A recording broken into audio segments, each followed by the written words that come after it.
¿Qué vamos a ver ahora? En esta parte de la clase vamos a comenzar con clases en el paradigma orientado a objetos, ¿no? Clases y métodos, vamos a ver.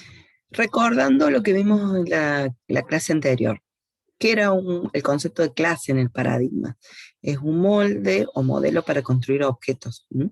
La idea era que en lugar de definir cada objeto por separado, lo que uno hace es definir en una clase todas las características, los comportamientos que son necesarios para representar el objeto, y después voy creando objetos de ese tipo, ¿sí? Entonces, por ejemplo, podemos representar una persona como una clase con algunas características esenciales como DNI, nombre, teléfono, domicilio, y con comportamientos asociados a esas características, como ser de retornar el nombre, cambiarle el nombre, retornar el DNI, cambiar el DNI, y así por cada atributo que tengamos. Y luego después vamos a tener que crear los objetos donde cada objeto tenía, ¿se acuerdan? Su propia identidad, sus propios datos. Entonces, cada objeto va a tener sus propios datos en base a esa definición de clase. Eso es lo que habíamos visto. ¿Qué vamos a ver ahora? Vamos a ver el concepto de clases en el ámbito del lenguaje Smalltalk, ¿sí? Lo vamos a trabajar con un ejemplo para que les quede de resumen, ¿sí? Normalmente la definición de una clase en Smalltalk es también un objeto, ¿sí? O una instancia de una clase llamada metaclase. ¿Qué significa eso? Como dijimos que acá todo es objeto, ¿sí? Eh, la misma definición de clase también es un objeto, ¿no? Es una instancia. Eh, por eso se dice que la clase es un objeto y en consecuencia se comporta como tal. Va a tener comportamientos que normalmente nosotros no vamos a aplicar en este curso, en este nivel de curso, porque no nos da el tiempo, ¿sí? Nosotros vamos a trabajar más con objetos, más que con objetos de clase. Pero vamos a ir viendo algunas características para que ustedes lo vean. Generalmente la clase contiene los elementos llamando miembros, que pueden ser, a todo lo que tenga una clase se le llama miembros, ¿no?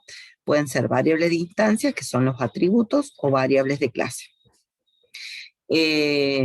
Esas variables, ya sea de instancia o de clase, son las características, los atributos, todo eso que se establece en el proceso de abstracción y que define qué es lo importante, qué es lo esencial. ¿Se acuerdan cuando habíamos visto el concepto de abstracción? Establecer lo esencial de un objeto. En general, la sintaxis para la definición de una clase es, primero va la marca object, que ya vamos a ver que es una clase genérica de alto nivel. Ya cuando vayamos a herencia vamos a ver bien esta clase. Después viene la palabra reservada subclass, 2 puntos, y luego viene con numeral, tenemos que poner el nombre de nuestra propia clase. Después viene la definición de las variables de instancia.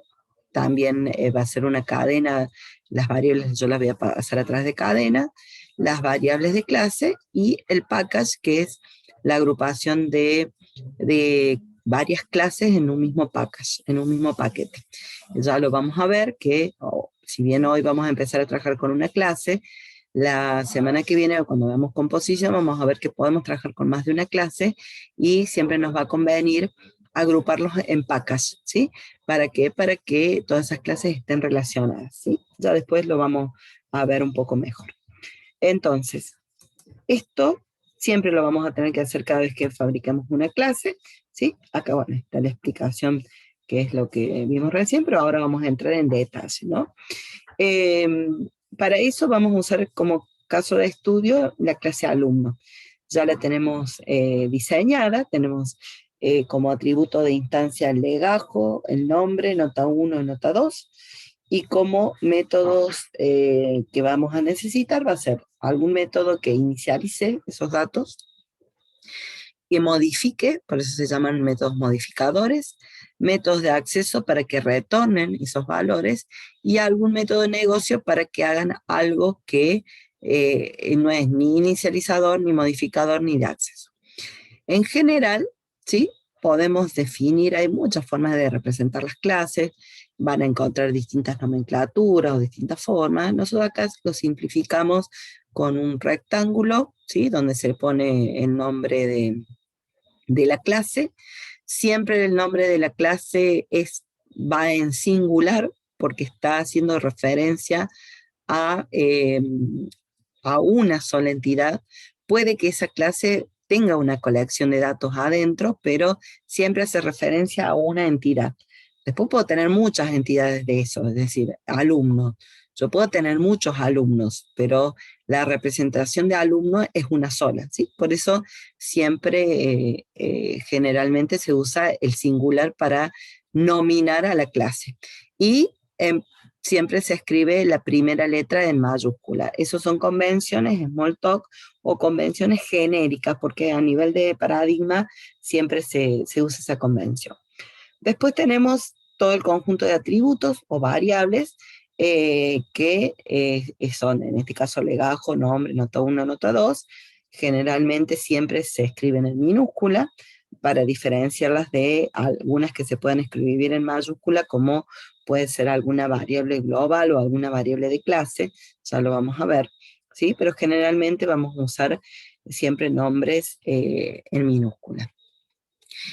Y luego vamos a tener un conjunto de métodos que por convención también tenemos los métodos que se llaman inicializadores o constructores, que acá siempre se va a llamar initialize, porque ya después cuando vayamos a ver herencia vamos a ver que son métodos redefinidos que vienen de arriba y que se van redefiniendo y se van poniendo con comportamientos nuevos, ¿no? Eso lo vamos a ver después. Por ahora tómenlo como que toda clase debería tener al menos un método que inicialice las variables o los atributos definidos para el alumno. Después vamos a tener métodos modificadores, que son aquellos que modifican los valores de los atributos.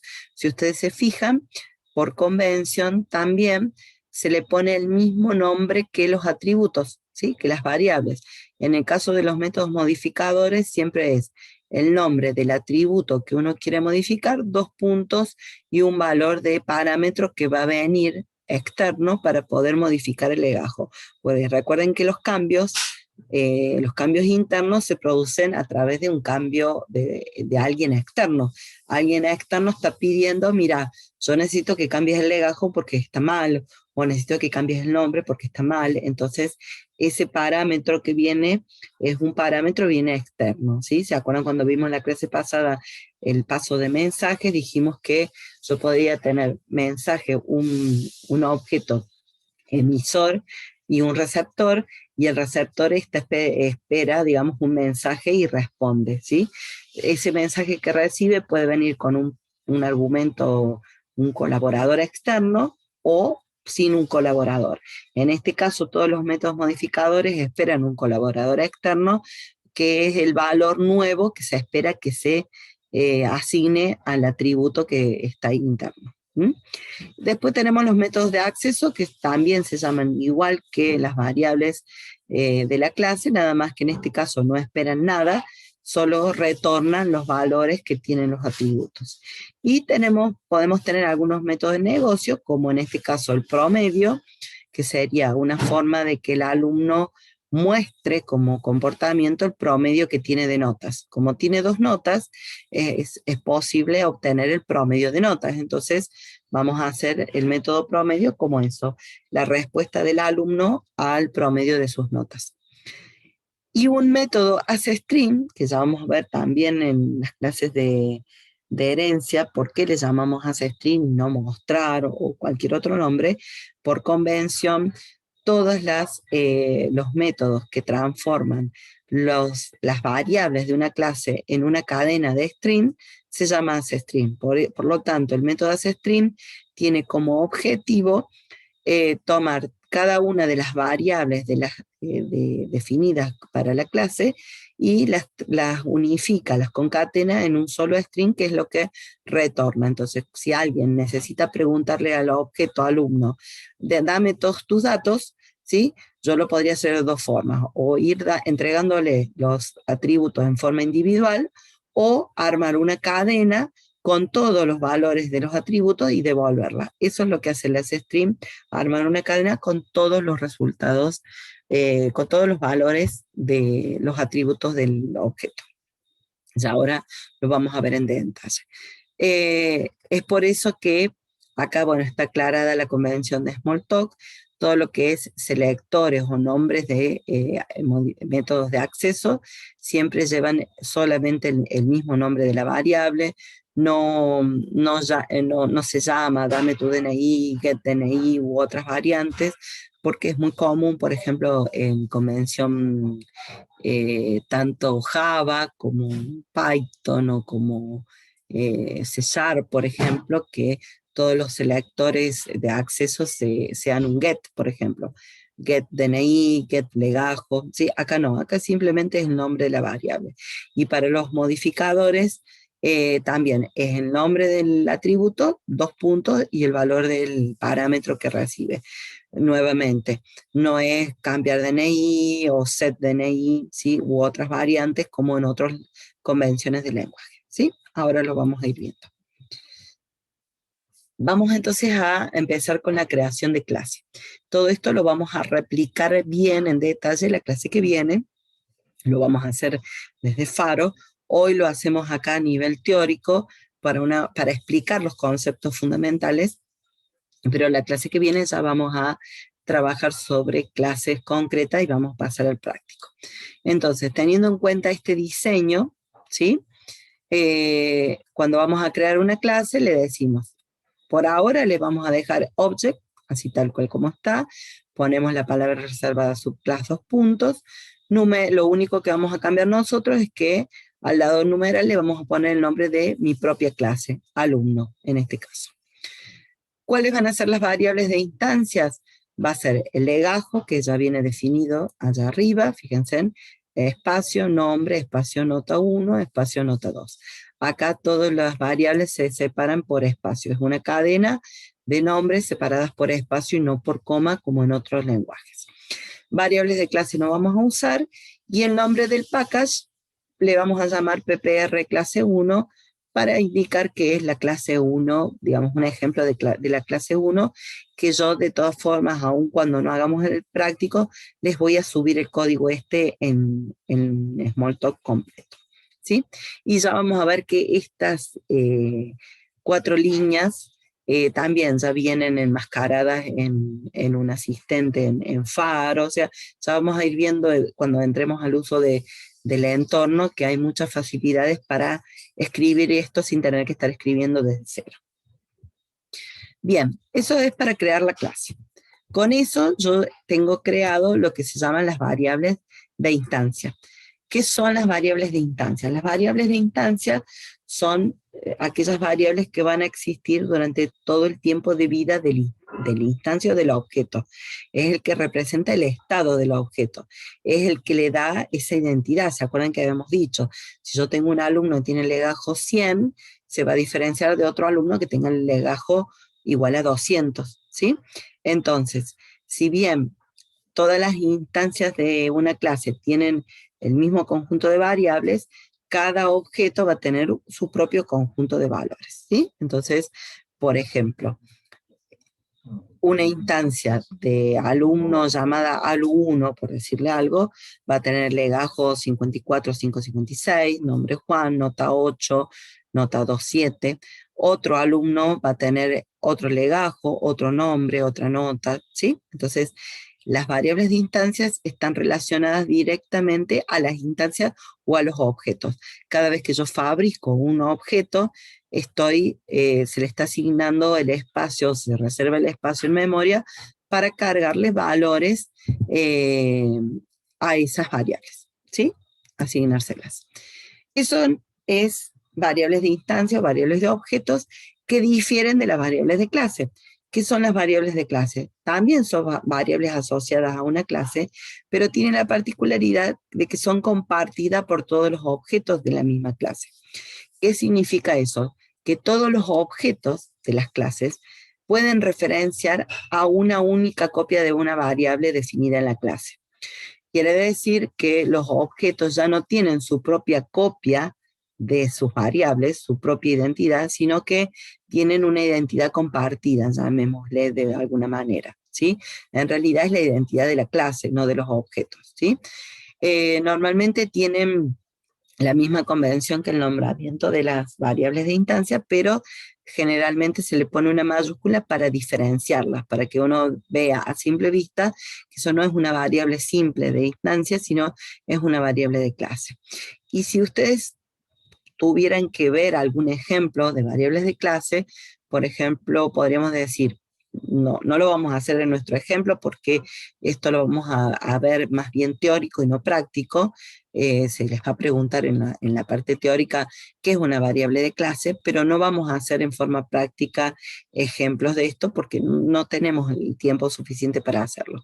Pero si fuera el caso, yo podría decir, mira, la clase alumno, aparte de tener sus variables de instancia, como puede ser legajo, nombre, nota 1 y nota 2, además, la clase va a tener una variable de clase llamada cantidad de alumnos, por decir algo así, o cantidad de objetos, que sería una variable que podría tener representado cuántos objetos se están creando de esa clase, por decir algo, ¿sí? O algún nombre o alguna variable que pueda englobar a todos esos objetos. La variable de clase es el equivalente a una variable global a todos los objetos.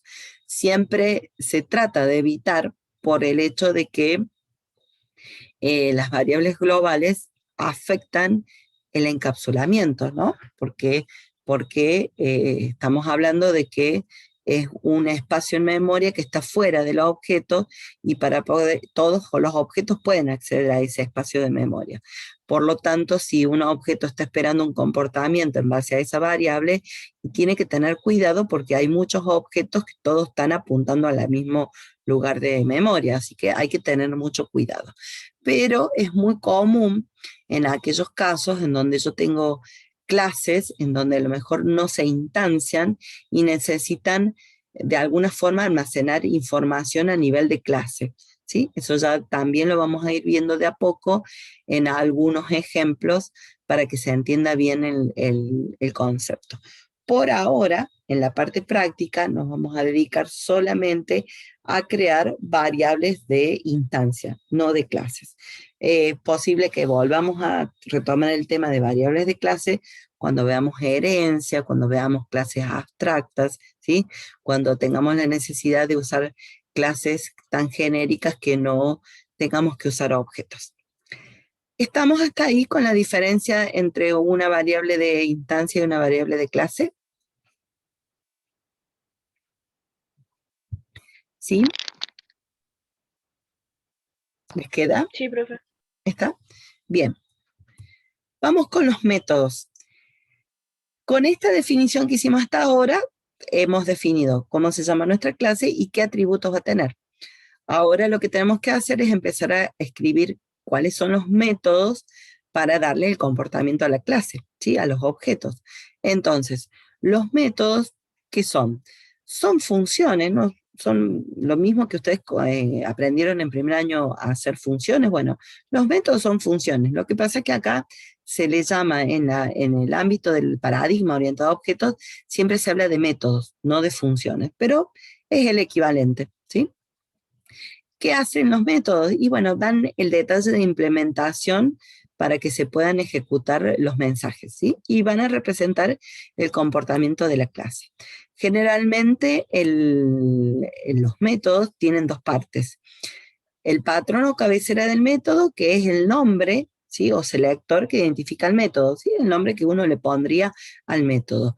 Y puede llevar nombre de parámetros o colaboradores externos si lo requiere, ¿no? Es decir, que puedo tener, así como ustedes veían en primer año, que podían tener funciones sin parámetros y con parámetros, acá pasa exactamente lo mismo. Yo puedo tener métodos sin colaboradores externos o con colaboradores externos. Es el equivalente. Yo estoy diciendo con otras palabras lo mismo, ¿sí? Y el cuerpo del método es lo que el programador va a desarrollar para que cuando ese método se invoque, se pueda ejecutar. O sea, adentro, ¿qué puedo poner? Puedo poner comentarios, ¿sí? Para describir cuál es la actuación del método o alguna línea en particular, ¿sí? Puedo declarar variables temporales o locales que me hagan falta para poder hacer algún cálculo auxiliar y poner expresiones que respondan a algún mensaje enviado. Por supuesto que también dentro de esas expresiones va a estar el retorno del cuerpo. ¿Por qué? Porque como cualquier función, ¿sí? El método es una función que, así como se la llama con un parámetro o sin parámetro, vuelve con un retorno, ¿sí? Puede ser un retorno vacío, ¿sí? En nil en este caso, como none de Python, o puede volver con algún objeto que tenga alguna descripción o alguna característica y comportamiento, ¿no? Entonces, con respecto a los argumentos de los métodos, ¿sí?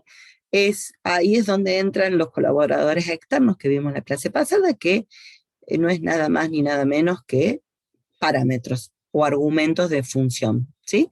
Entonces yo puedo tener métodos sin argumentos, ¿sí? Sin colaboradores externos, donde solamente se pone el nombre del método, que también se le llama patrón del mensaje o selector, ¿sí?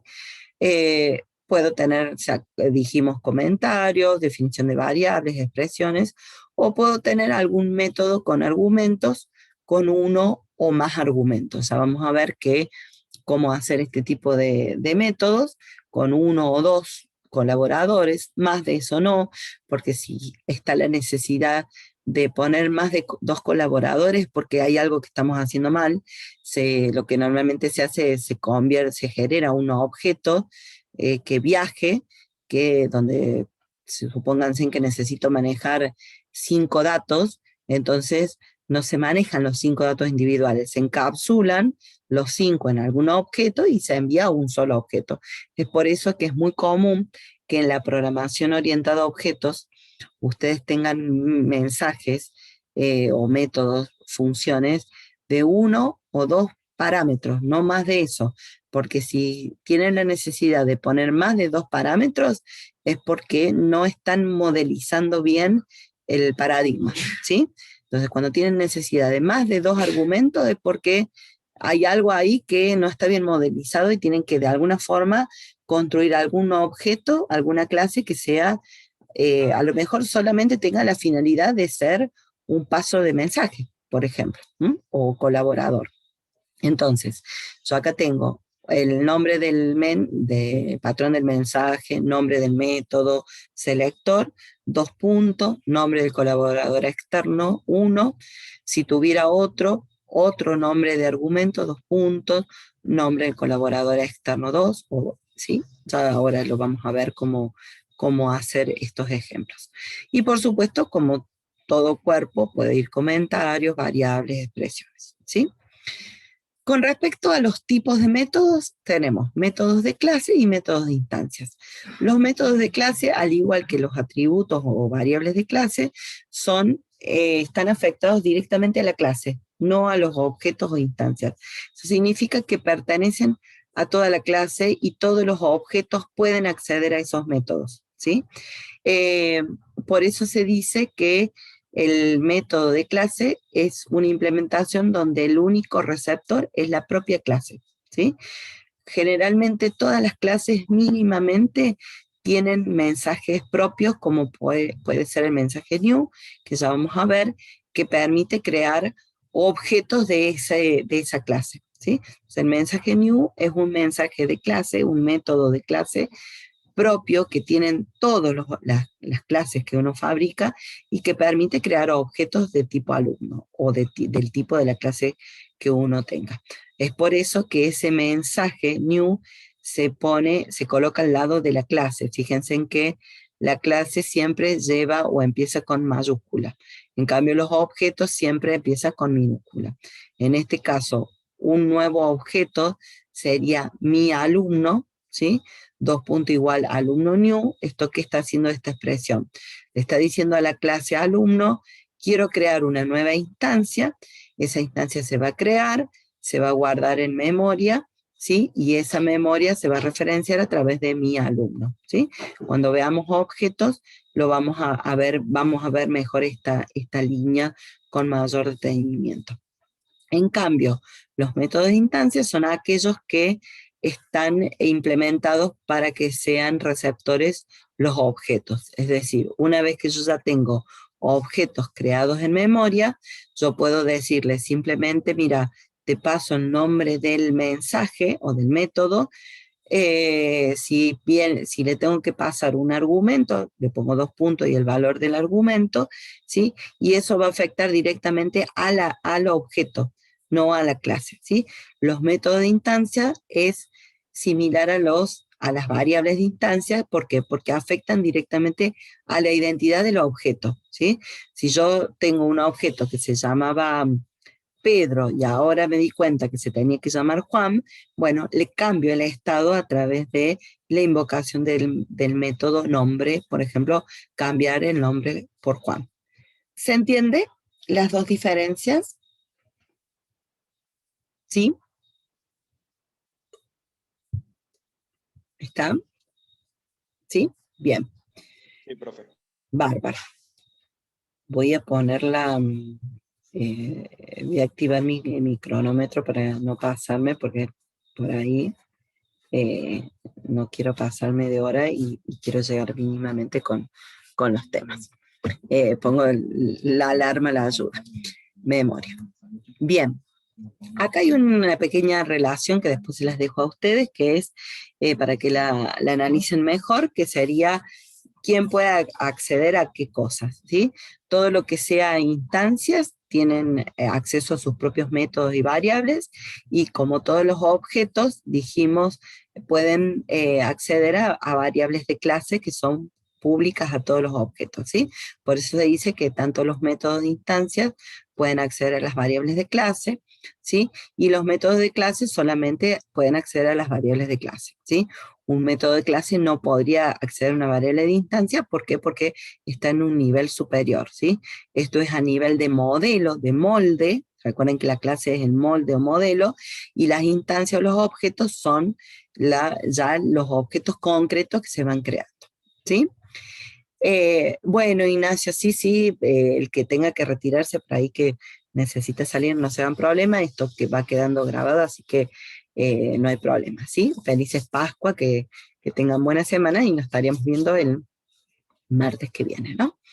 Bien, entonces, vamos con algunas palabras reservadas. El self. El self es una referencia a un objeto receptor de un mensaje y se usa siempre en el contexto de una clase.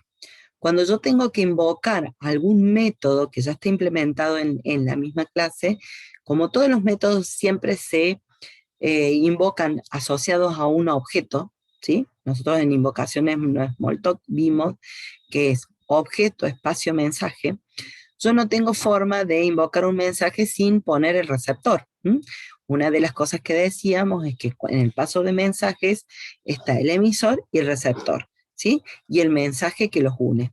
Por lo tanto, es el receptor el que recibe el pedido del mensaje. Cuando yo estoy en una clase y necesito invocar algún mensaje propio, algún mensaje interno, no le tengo que poner algún nombre. Como no sé a priori qué nombre van a tener los objetos en un entorno externo, se usa la palabra self, la palabra reservada self. Entonces, ¿qué es lo que uno hace cuando pone self? Self, mensaje, está diciendo, mira, yo quiero invocar a un mensaje que está en mi propia clase, ¿sí? So, vamos a trabajar mucho sobre eso. Acá hay un ejemplo muy simple, después lo vamos a ver en las implementaciones, que es, si yo estoy fuera de la clase y yo puedo poner un nombre al objeto y decir, bueno, invoco al método legajo para que se cambie. Pero si yo estoy dentro de la clase y quiero invocar al método legajo para que se cambie, como no tengo un nombre predefinido, digamos, un nombre, no sé cómo van a ser los nombres de objetos fuera de la clase, yo le llamo self, ¿sí? Entonces siempre vamos a usar la palabra reservada self para decir, bueno, estoy invocando un objeto dentro de mi propia clase, estoy invocando a un método de mi propia clase, ¿sí? Y ya ahora lo vamos a ver en los próximos ejemplos. Voy a saltear esto, así vamos a la creación de cada uno de los métodos que tenemos que hacer para construir una clase. Cada vez que ustedes les pidan hacer una clase, mínimamente tienen que tener el inicializar, los métodos de acceso, los métodos modificadores y al menos el asString, ¿sí? Entonces, ¿cómo construyo un método para inicializar? ¿Sí? Voy a poner el nombre initialize. Puedo ponerle un comentario si quieren, yo siempre les pongo un comentario, recuerden que los comentarios acá se hacen con doble comilla, lo que hace acá es inicializar la instancia, y cada atributo que yo he definido para ese alumno, en este caso le pongo un valor inicial. Por ejemplo, legajo estoy asumiendo que es un número entero, entonces lo pongo en 0. El nombre estoy asumiendo que es una string, pongo una cadenita vacía. Nota 1 le pongo un 0, nota 2 le pongo un 0, estoy asumiendo que son valores numéricos enteros, ¿sí? Ya vamos a verlo más adelante, que a veces esto se puede inicializar en nil, no se le pone ningún valor a priori, pero siempre se recomienda poner algún valor de inicialización para que quede establecido, por ejemplo, cuál sería el posible tipo de datos. Como este es un lenguaje de tipado dinámico, yo no tengo que establecer o decir, bueno, esto va a ser un tipo entero, un tipo string, un tipo float, pero sí es bueno establecer o dejar visualizado en inicializar de qué tipo va a ser mis atributos para después poder saber cómo voy a trabajar. Porque recuerden que en el análisis, en el diseño se establece de qué tipo van a ser los datos, ¿sí? Entonces, yo acá acompaño el diseño diciendo, mira, el legajo va a ser un número, el nombre va a ser una string, la nota 1 y la nota 2 van a ser números enteros, ¿sí? Y este método de inicializar, ¿cuándo se invoca o en qué momento se necesita? Y se necesita cuando yo voy a crear un nuevo objeto. Por eso el método de inicializar, ya lo vamos a ver, que se invoca cuando yo hago un new, ¿sí? Ahí es en ese momento donde se invoca y se le dice, quiero crear un alumno desde una aplicación, por ejemplo, desde un objeto externo.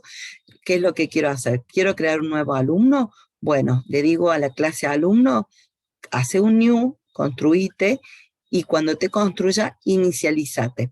¿Qué se hace en ese momento? Se llama este método, se declaran en memoria el espacio para todos estos nombres y se le asignan los valores. Cuando termina toda esa asignación, vuelve un retorno con una referencia donde está construido el objeto, para que este objeto aplicación vea al alumno y pueda trabajar con el alumno, pedirle lo que haga falta. ¿Me siguen hasta ahí? ¿Se entiende para qué es el inicializar? ¿Sí? Sí, profesor. ¿Está? Bien. Después, ¿qué pasa con los métodos de inicialización cuando son variables de clase? Si son variables de instancia, cada objeto va a tener su propia inicialización. Si son variables de clase, hay que hacer códigos un poco más específicos. ¿Por qué? Porque cuando yo inicialice alguna variable de clase, como va a afectar a todos los objetos, hay que tener ciertas precauciones a la hora de cambiarles el valor. Hay que hacer alguna validación, hay que hacer algo ahí para no modificar directamente esa variable de clase, ¿sí? Por eso hay que tenerlo en cuenta. Nosotros en el práctico no vamos a hacer esto, no vamos a trabajar con variables de clase, pero hay que tenerlas en cuenta, sobre todo para el teórico. Por ejemplo, ¿qué sería una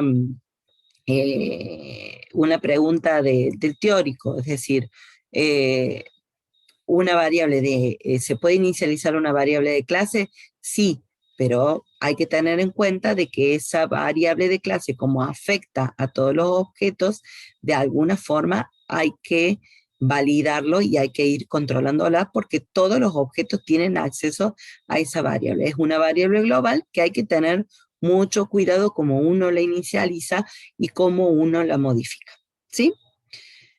Hasta ahí llegaría el concepto de variable clase, no vamos a hacer práctico de esto, pero lo ponemos acá para que lo tengan en cuenta para el teórico.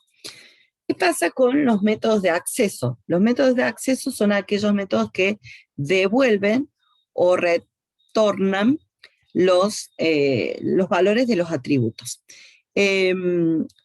Marcio me está preguntando si se podría hacer en dos partes. Primero crear el objeto y luego inicializar las variables.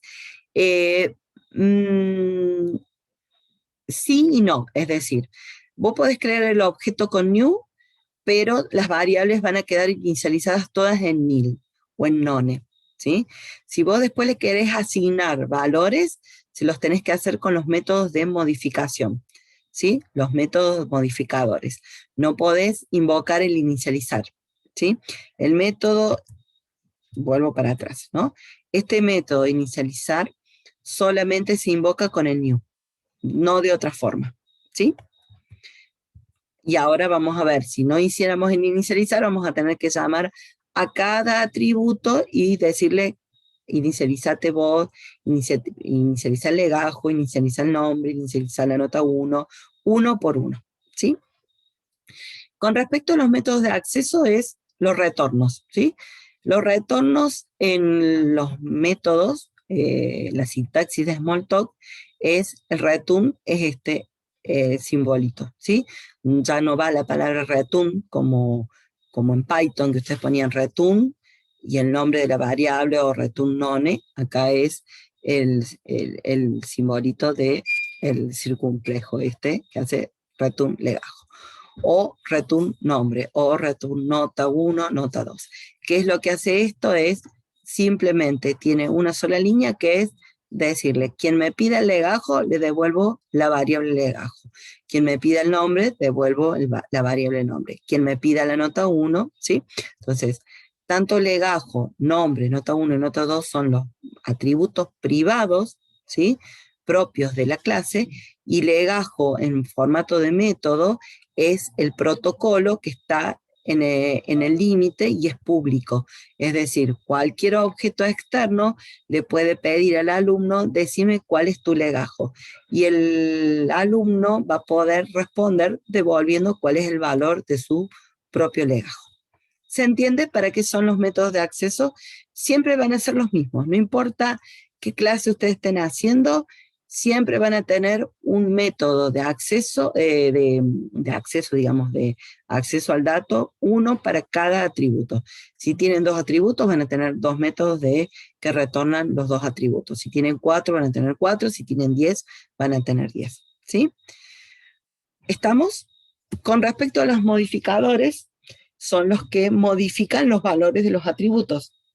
E inicialmente dijimos que van a tener el mismo nombre que el atributo, pero se diferencian de los de acceso porque llevan los dos puntos y un colaborador externo, es decir, un argumento de entrada, que va a ser el valor que va a permitir modificar ese atributo. Entonces, internamente el cuerpo de este mensaje, de este método, va a ser la variable legajo, la voy a modificar con el valor que traiga el parámetro un legajo, ¿sí? O el nombre lo voy a modificar con el valor que traiga un nombre. La nota 1 la voy a modificar con el valor que traiga una nota, 1. Y la nota 2 la voy a modificar con el valor que traiga una nota 2, ¿sí? Entonces, por cada atributo que ustedes hagan, van a tener que hacer un método modificador. En este caso, si yo tengo un objeto externo que le dice al objeto alumno, mira, cámbiate, ¿sí? Cámbiate el legajo y ponerle el valor 1, ¿sí? Le está mandando el mensaje legajo 2.1. Con el valor 1 se modifica el legajo y va a volver en la respuesta. En este caso, fíjense en que no hay ningún return, quiere decir que retorna un nil o un none, ¿sí? Esto es igual que en Python. En Python, ¿se acuerdan que cuando ustedes no ponían ningún return, por defecto retornaba un none? Bueno, acá pasa lo mismo. Va a retornar un objeto nil. ¿Por qué? Porque no tiene nada que devolver, ¿sí? Simplemente hace el cambio de la variable interna y termina el proceso y vuelve. ¿Se entiende? ¿Sí? ¿Queda claro los dos tipos de métodos, los de acceso y de modificadores? ¿Sí? Ya después también vamos a ver que esto se hace automático, no hace falta que los escriban todos, la primera vez los van a escribir, pero después ya vamos a ver que lo hacemos siempre más mecánico. En general, la mayoría de los lenguajes ya me permite los entornos hacer esto en forma automática. Ahora bien, vamos con los métodos de negocio. Dijimos, el promedio de las strings son métodos. ¿Por qué se dice que son de negocio? Porque son métodos no estándares, son métodos que los hace el programador cuando los necesita. Si bien el asString es casi obligatorio hacerlo, ya vamos a ver que siempre se los vamos a pedir por una cuestión de que es la forma de comunicar todos los datos del objeto. Es opcional, no es obligatorio. Por eso se dice que es un método de negocio, ¿sí? Puede estar o no. Los otros no, son métodos de protocolo que deben estar siempre. Pero el asString tómenlo como un método protocolo obligatorio. Siempre lo van a hacer. En este caso vamos a tener el promedio, que el objetivo, ¿cuál era? Darle a alguien que lo pida, a algún emisor que necesite conocer el promedio del alumno. Entonces, ¿qué sería? Y bueno, promedio, bueno, acá está como en mayúscula. Yo después se los voy a arreglar, se las voy a volver a subir, porque esto, siempre los métodos van con minúscula, ¿sí? No van con mayúscula. Siempre también los nombres de los métodos van en minúscula. Entonces, ¿cómo le llamo? Promedio. ¿Espera algo? El promedio no. ¿Por qué? Porque lo que tiene que hacer es informar, el alumno tiene que informar a algún objeto externo cuál es su promedio, ¿sí? Así que no necesita recibir nada por argumentos. Acá, ¿qué hicimos? Pusimos un mensaje, un comentario que dice retorna el promedio de notas de ese alumno. Declaramos una variable promedio, ¿sí? Yo acá he hecho los 3 pasos. Se podría hacer todo en uno solo, pero lo hice a propósito en 3 para que vean todas las partes. Declaro una variable auxiliar promedio, después a esa variable promedio le asigno ¿qué cosa? El cálculo de la nota 1 más la nota 2, todo eso lo voy a transformar a un float y después lo voy a dividir por 2. ¿Por qué hago esta notación? También lo vamos a ir viendo de a poquito cuando veamos sintaxis en Smalltalk, y es porque usamos el self por una cuestión de convención de que vamos a pedir que me traiga el método de acceso nota 1. Dame lo que tenga la nota 1 en el método que acabo de crear de acceso, más lo que tenga el método de acceso de la nota 2. Eso lo pongo entre paréntesis para forzar la suma. Eso también lo vamos a ir viendo de a poquito, que Smalltalk no hace precedencia de operadores, porque todos son mensajes, ¿sí? Ya vamos a ver bien el tema de los mensajes, con lo cual van a ver que acá no hay forma de hacer precedencia de operadores, porque para Smalltalk todos son objetos, así que todos tienen la misma prioridad.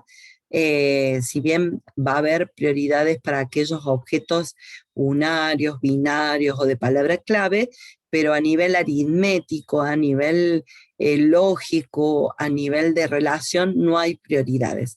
La prioridad la van a tener que poner ustedes trabajando con los paréntesis y haciendo de tal forma de que funcionen las fórmulas matemáticas o condicionales, ¿sí? Entonces, lo que se hace acá es, se fuerza a hacer primero la suma de las 2 notas enteras, pero ¿qué pasa? El promedio lo necesitamos en float. ¿Por qué? Porque no es lo mismo tener un promedio 6,2 que 6,8, ¿sí? Un 6,2 termina siendo una nota 6 cuando se redondea, y un 6,8 termina siendo un 7. Entonces, en cualquier promedio, el decimal es relevante. Entonces, ¿qué pasa en Smalltalk? Smalltalk no tiene precedencia y tampoco tiene lo que se llama la conversión implícita. Solamente tiene conversión explícita. ¿Se acuerdan que ustedes en primer año vieron el tema de conversiones cuando ustedes querían transformar Uy, tengo la conexión medio inestable, esperemos que no se me corte. Cuando ustedes necesitaban transformar un número entero a un string, o un string a un entero, o a un float, tenían que decirle a Python, mira, tengo que convertir este string a un entero. Eso lo hacían, por ejemplo, en un input, ¿se acuerdan? Que hacían entre paréntesis, input, ingrese un número, o float, entre paréntesis, ingrese un número, ¿sí? Input, ingrese un número. Bueno, acá es algo similar. No hay conversión implícita, solo todo es explícito, es por eso que esta suma de enteros la tengo que convertir con asFloat. ¿Para qué? Para que todo esto se transforma, se le agregue el punto decimal y se pueda dividir con un número decimal, 2.0. ¿Eso para qué es? Para que haga una división en float. Float sobre float me va a devolver un promedio en float, que es lo que voy a retornar como resultado final. ¿Sí? Si yo no hiciera esta transformación de float con float, lo que va a hacer es va a dividir dos enteros y me va a devolver una división entera. ¿Qué pasa con la división entera? Pierdo los decimales, ¿sí? Entonces, si mi promedio fuera un 6,8, si yo no hago la operación en float, y me va a devolver un 6, trunca los decimales y me devuelve un 6, cuando en realidad me serviría el saber que es un 6,8 para poder hacer un redondeo. ¿Me siguen? ¿Sí? Vuelvo a repetir. Esto es primera aproximación a sintaxis Smalltalk. No es necesario que de a priori ustedes se aprendan esto de conversión, de precedencia de operadores, lo vamos a ir viendo de a poquito, ¿sí? Y lo vamos a ir practicando, pero bueno, es la primera aproximación que hay que decirla. ¿Estamos hasta ahí? ¿Sí? Y por último, el asString, dijimos que ¿para qué lo íbamos a usar? Lo íbamos a usar siempre para poder retornar una cadena con todos los datos de lo que compone la clase, en este caso el alumno. Entonces yo también lo hice en 3 partes, a veces lo hacemos en una, pero yo lo hice en 3 partes, igual que el de recién. Declare una variable auxiliar res, yo le puse res, le podrían haber puesto string o lo que ustedes quieran, y a esa cadena la igualo a qué cosa? A una serie de declaraciones, que la vamos a ver ahora qué significa. String CR es la forma de introducir un enter, ¿sí? Es como introducir un /n en Python, es lo mismo. Después de eso viene una coma. La coma es la concatenación de string. Después lo vamos a ir de a poquito viendo, vamos a repasar sintaxis. Esto lo dimos, está en la parte 1 de Smalltalk, pero mañana ustedes van a repasar muchas sintaxis en Smalltalk, porque fíjense en que yo ya estoy entrando con bastante sintaxis, ¿está? Entonces mañana van a hacer un buen repaso de sintaxis Smalltalk para que cuando volvamos a la próxima clase ya empecemos a ver rápidamente que una coma es una concatenación de string. Lo que era en Python un más, por ejemplo, o en Java o en C++, o en C. Entonces, la coma me permite concatenar string. El string CR me permite hacer un enter, como un /n. ¿Qué es lo que hago acá? ¿Qué es lo que voy a concatenar? Una cadena estática constante que diga legajo. ¿Eso es para qué? Para que cuando yo retorne esta cadena y me diga qué es lo que representa, qué es lo que viene a continuación de esto, va a ser el valor del legajo del alumno, ¿sí? Por ejemplo, el 10. Entonces, para que no me aparezca un 10 pelado, va a aparecer legajo, valor de 10. ¿Cómo saco el valor de 10 del legajo? Le voy a decir, mira, self, legajo, dame lo que traiga el método legajo, pero como ese método legajo me puede traer un número, es más, de hecho va a traer un número porque nosotros lo inicializamos con 0, lo voy a convertir a un asString. ¿Eso para qué es? Para asegurarme de que el resultado final sea un string que pueda concatenar al primer string, que es legajo. Este asString es el similar al str, ¿se acuerdan de Python? Que ustedes ponían str entre paréntesis un número o una variable numérica, bueno, es exactamente lo mismo, es una conversión explícita de un número a un string. Nada más que acá la convención es poner as string. Después, ¿qué se hace? Coma, se pone otra cadena para representar el nombre, estática, coma, self nombre, as string. ¿Por qué ponemos as string al nombre? Si dijimos el nombre va a ser un string. Por convención, siempre todo lo que ustedes tengan que concatenar en string, pónganle en as string. ¿Por qué? Porque si ustedes metieron mal el dedo, o el usuario metió mal el dedo y acá puso todo números, se equivocó y en lugar de poner un nombre le pone números, ¿qué va a pasar? Como Smalltalk no convierte implícitamente, él va a creer que esto es un número, va a querer concatenarlo a un string y va a saltar error de ejecución.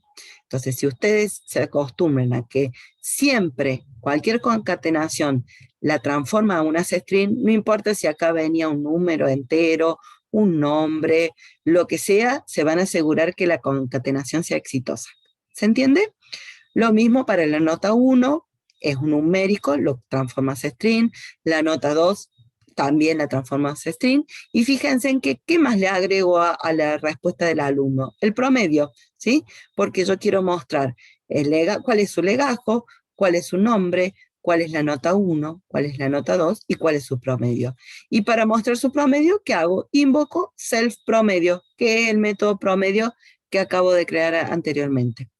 ¿Y qué hago? Lo transformo a string, porque sé que este promedio, yo ya prioricé que me va a devolver un float. Entonces, el float no lo puedo concatenar a la cadena. Entonces le digo, bueno, vos float, promedio, convertite a ese string. ¿Se entiende?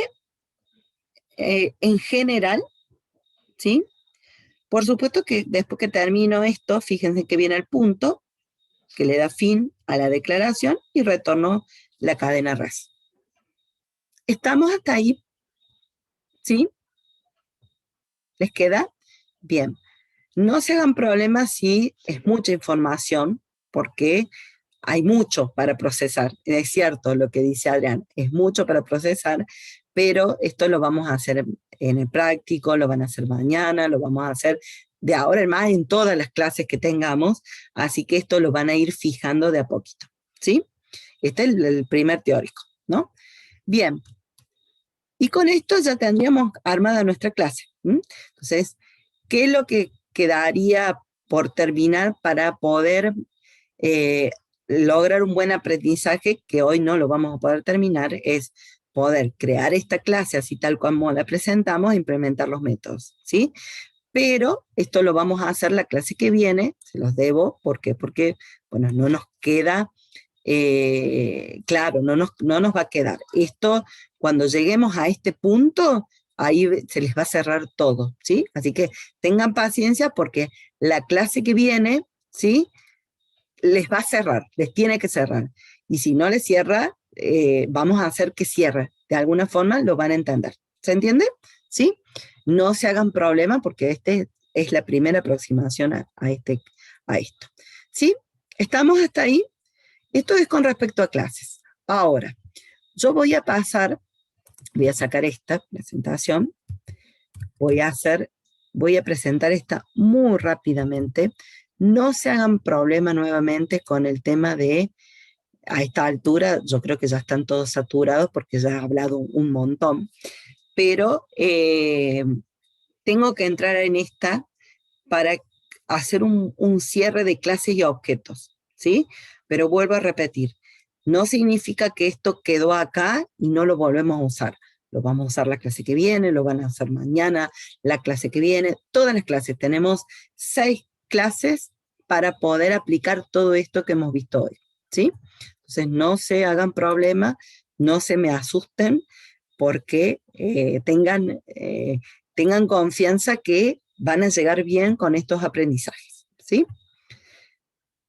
Bien, este es el repaso de clases porque, bueno, es para que lo tengan. A veces pasa que no llegamos a esto y seguramente la clase que viene yo voy a empezar haciendo este repaso porque a esta altura yo estimo que ya están todos muy cansados, pero lo terminamos para que les quede grabado y les quede, digamos, les quede algunos conceptos que seguramente mañana el profesor va a hablar de esto, ¿sí? Esto ya lo vimos, que era una clase, cómo se diferenciaba de instancia, lo voy a pasar, y nuestra clase alumno, que es la que acabamos de ver, ¿no? Del caso de estudio. ¿Para qué hacemos, para qué hicimos toda la presentación anterior de clases? Para poder llegar acá y crear objetos, y poder usarlos, y poder hacer esto que dijimos que nuestro paradigma orientado a objetos, que es conjunto de objetos que se comunican entre sí, pasándose mensajes.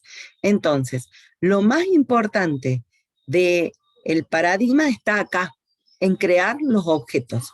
Si bien la creación de clases que vimos anteriormente, vamos a trabajar mucho con creación de clases, lo más importante es poder crear objetos y poder llamar a los mensajes. Entonces, ¿cómo hacemos para crear objetos en Smalltalk?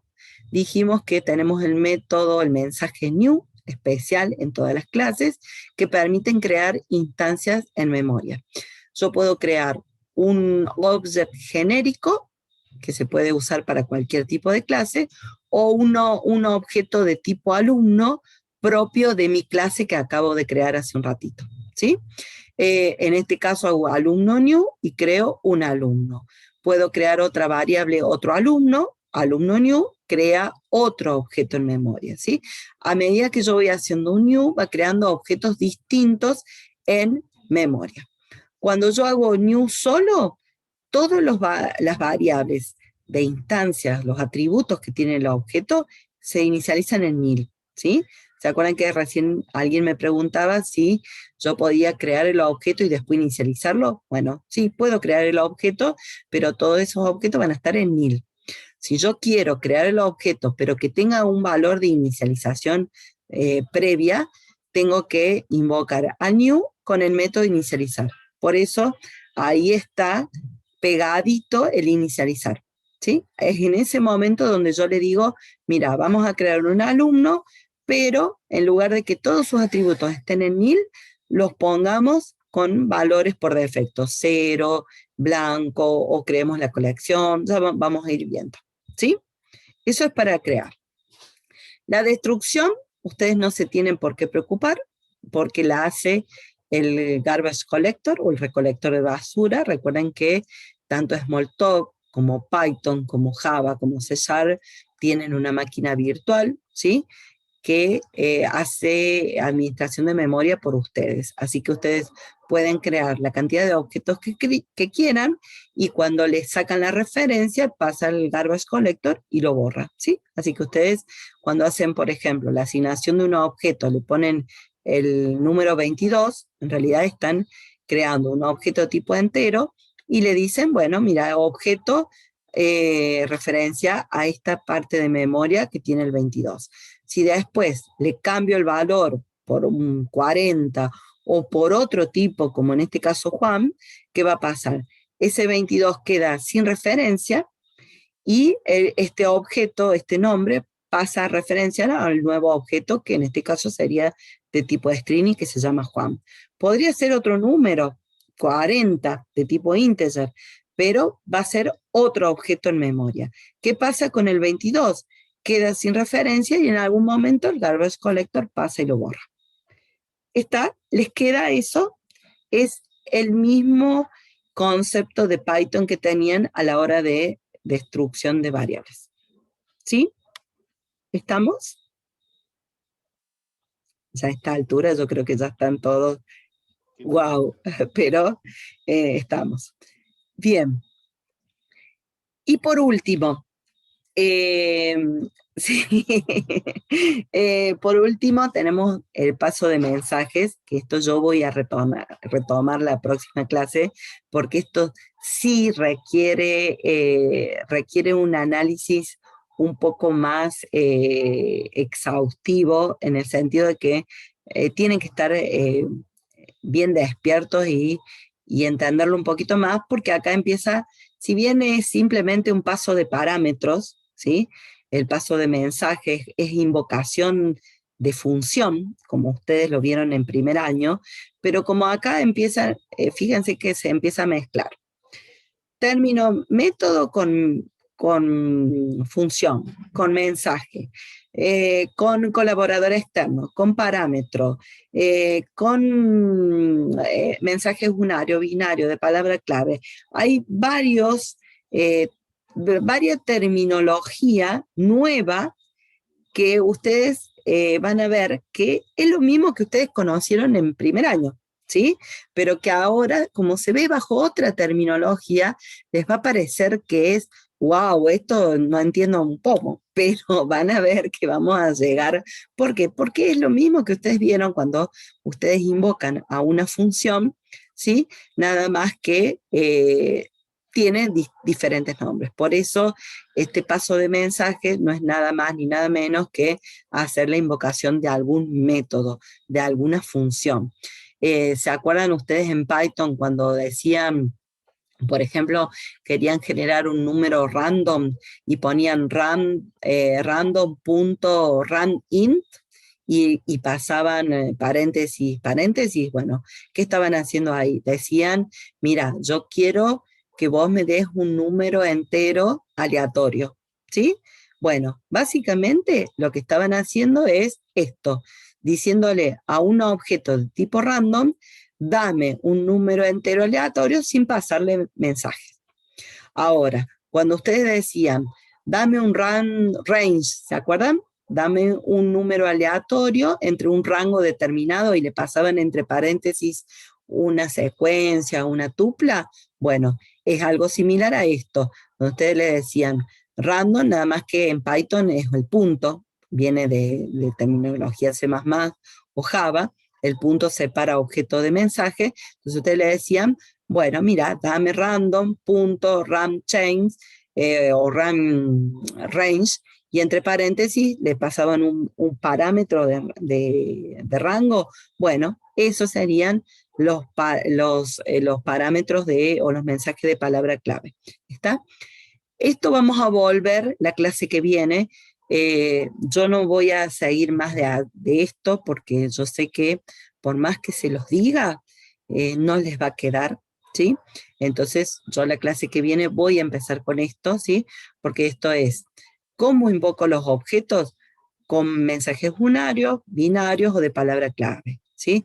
Mensajes unarios es cuando yo tengo un objeto y le pido dame un factorial a un número o dame una fecha, cuál es la fecha de mañana, o dame del alumno, dame el legajo, ¿sí? Solamente estoy pidiendo un mensaje unario, es un mensaje con un solo identificador, ¿sí? Una función sin parámetros.